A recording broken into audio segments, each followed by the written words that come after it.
Let's go to Niko House, political commentator, American in exile, founder of the MCSC network. Niko, I want to talk to you about the situation in Gaza, but before we turn to it, what's your reading on what we all witnessed in Pennsylvania yesterday? To be completely honest, I feel like it was an inside job. I know a lot of people would want to believe and find it easy to believe that it was like a false flag or Trump trying to promote himself. But to be honest, he had nothing to gain from this. He was already beating Biden into a pulp, or rather Biden and the Democrats were beating themselves. So there would be no reason for him to do this. Let's not forget, tomorrow is the Republican convention. And if Trump was taken out yesterday, guess who would be the Republican nominee, George? Nikki Haley. So in other words, you end up with an imperialist or a worse imperialist if Trump is out. But the common denominator between a Nikki Haley and a Biden or a Kamala, for example, is predictability. And to be honest, this wouldn't be the first time that the U.S. government has conspired from the inside to try and take out Trump in one form or another. People seem to forget Andrew McCabe was fired by the FBI because he conspired with the Clintons and others to propagate this Russiagate nonsense. James Comey, same thing. Other members of the FBI, same thing. So this isn't the first time that, it wouldn't be the first time that the intelligence community or the powers that be conspire from within to take out Trump, because as bad as Trump has been on many policies, whether it be the coup in Bolivia, taking out Soleimani, Syria, even domestic policy, the problem that they've always had with Trump is that he's not bad enough, which is why they put Biden in place to begin with. Not bad enough, and the key word you used there, unpredictability. They can deal with a Nikki Haley because they can be absolutely certain the notes that she will strike, the policies that she will support. She'll take her hymn sheet from Netanyahu, especially, but she'll toe the line on NATO, the war in Ukraine, and so on. You can't guarantee that Trump will do any of those things. Yeah, you can actually guarantee that he has a problem with Zelensky and giving all this money to the Russia-Ukraine war. He's voiced that. He's also been a little bit wishy-washy, if you will, when it comes to Netanyahu's actions in Gaza. Trump has an ego problem, and he is a man who is well conscious about the PR that surrounds him, and he does not like to be associated with losers. And Netanyahu right now is not very well liked on an international stage, and he a lot of the times has a bigger ego than Trump has, and Trump does not like to compete in that regard. So it isn't like Trump's death would necessarily or exclusively only benefit Democrats. People forget that these policies benefit whether it be Gaza, whether it be especially this war with Ukraine. It benefits the Democrats, but it more so benefits the globalist elite, the members of the Atlantic Council, for example, NATO members, everyone who's profited in some way, form, or fashion from the war and corruption in Ukraine, not just over the last couple of years, but really since starting before 2014. And Trump is, I would feel like it's pretty safe to say, a vindictive man, especially considering he did not go as hard as he could have against Hillary Clinton, all those who conspired against him in 2016. And even though he kind of let them slide, even though I believe, it was against the better judgment of literally everybody, I feel like he should have convicted her, or at least attempted to, given what she participated in. He didn't put Andrew McCabe in jail. He didn't even put James Comey in jail. And despite that, they still weaponized the justice system against him over the last 3.5 years to prevent him from running again. So if he gets into power this time, he doesn't have another election to worry about. He doesn't have any of it. The reins are off. He can do what he wants to, how he wants to do it, and he has a little bit more experience behind his belt this time. But more importantly, he has a vendetta. And I feel like a lot of people would feel the pain if he were to win, and that is what they're trying to prevent. Yeah, absolutely. And that's a very good set of reasons for suspecting who was behind the gunman.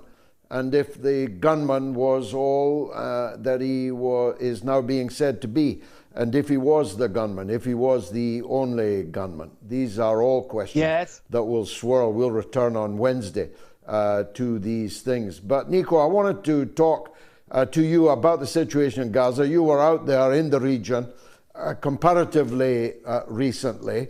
One of the things that yesterday's events has wiped out is the fact that last week was an epic week of slaughter of civilians, families, women, children, in a place that the Israeli government had told them to go to as a safe zone. And it was Joe Biden's baby buster 500-pound bombs that they dropped on a camp, slaughtering well over 100 people in a single strike. Nobody's even talking about it. The blood of these children sure ain't as important as the blood coming out of Joe Biden's, Donald Trump's ear, is it? Yeah, and it's sad because that isn't even the end of it, right? They dropped flyers telling them to leave Gaza City being a massive city, the largest city in Gaza in the north area, telling them to go south to another quote-unquote designated safe zone where, of course, it appears that they're just calling Palestinians. This effectively leaves them nowhere else to go. And a week prior to that, they announced plans to completely annex the West Bank, right? So if they can't go to the West Bank, and obviously we know that those Palestinians can't leave the West Bank, and then they're dropping bombs in northern Gaza, in central Gaza, and in southern Gaza, and in the safe zones. Once again, this calling it a genocide is almost not taking it far enough, because at least in a genocide, there seems to be, you can have people that you're trying to kill most of the people, but you're really trying to get them out of an area and erase them from the area. What this is an extermination. This is an extermination. There is a clear intent to kill everyone who will not leave. And even knowing that there is nowhere to go, there's literally just the sea where they're trying to send them to. There's the sea and there's Egypt. And Egypt has made it clear they're not going to continue to allow Israel to just push Palestinians in. So they're going to bomb them into oblivion. And once again, it seems like there is a certain value that has been put on other people's lives. But when it comes to these Arab Palestinians or the Syrians or the Lebanese, that value is not attached to their lives. And it is in time that we actually have an important conversation as to why that is.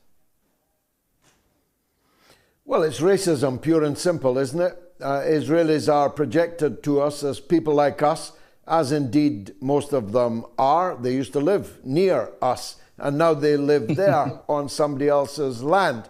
They are people like us because they are overwhelmingly European people. At least the people in power, in wealth and power in Israel, are European people. So when I say people like us, I mean people like me. Forgive me. There are a couple that look like me in Israel, but you are right. The ones that look like me, they get treated as such, right? Those of African descent, a lot of the Sephardic Israelis, they get treated as such. And although you might, every now and then, you might try to see Israel put them on a poster for the IDF, because everyone starts to call out their racism, so they have to prove that they're not actually all European or all racist.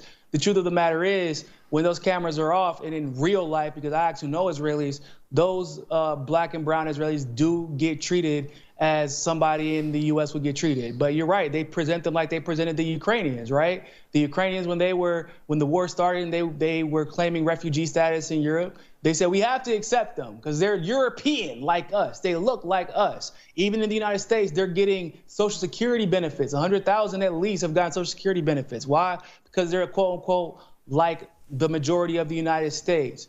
But when it comes to like victims from political refugees from Haiti, for example, they're being treated like garbage. They're being treated like predators when they're just trying to find a home because their home has been destroyed too. In a lot of ways, like for the same reasons as the homes in Ukraine have been destroyed because of the United States involvement.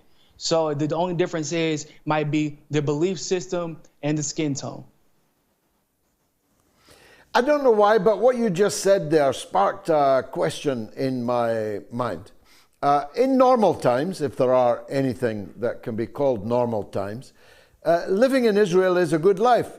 You know, it's a very beautiful country, nice beaches, and a high standard of living, at least a European standard of living.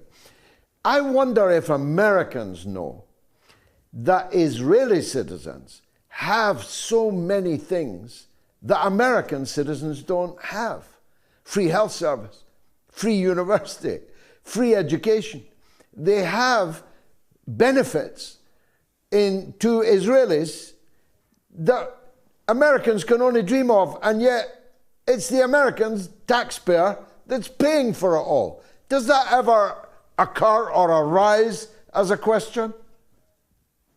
Yeah, I mean, when you say more than they can imagine, it's literally more than they can imagine. For example, if you do enough time in the IDF, for example, you can either get a full cash grant given to you. They can give you a business loan for you to start a business in Israel or in another country that you may have citizenship, or they'll even pay for your wedding if you're going to get married. You can do any of those things. If you get fired from a job, or if you even choose just to leave a job, you get severance pay in a lump sum usually.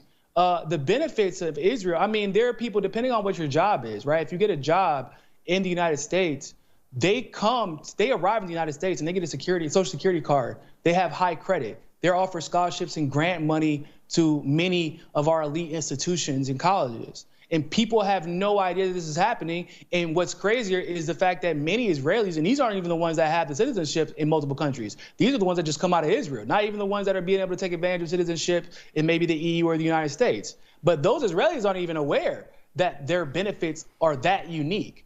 And most Americans aren't really talking to Israeli about those benefits because a lot of them are just busy scapegoating immigrants who are paying their taxes, but because of the complexities and how expensive it is to get a citizenship in the United States, they think that those immigrants don't deserve the same dignity and benefits, even though they're paying for them. But when it comes to Israel, all the benefits that they're receiving, whether it be in Israel or their home country or in the United States when they're coming to visit and work, we're paying for it. We have given more aid to Israel than any other foreign power in the world.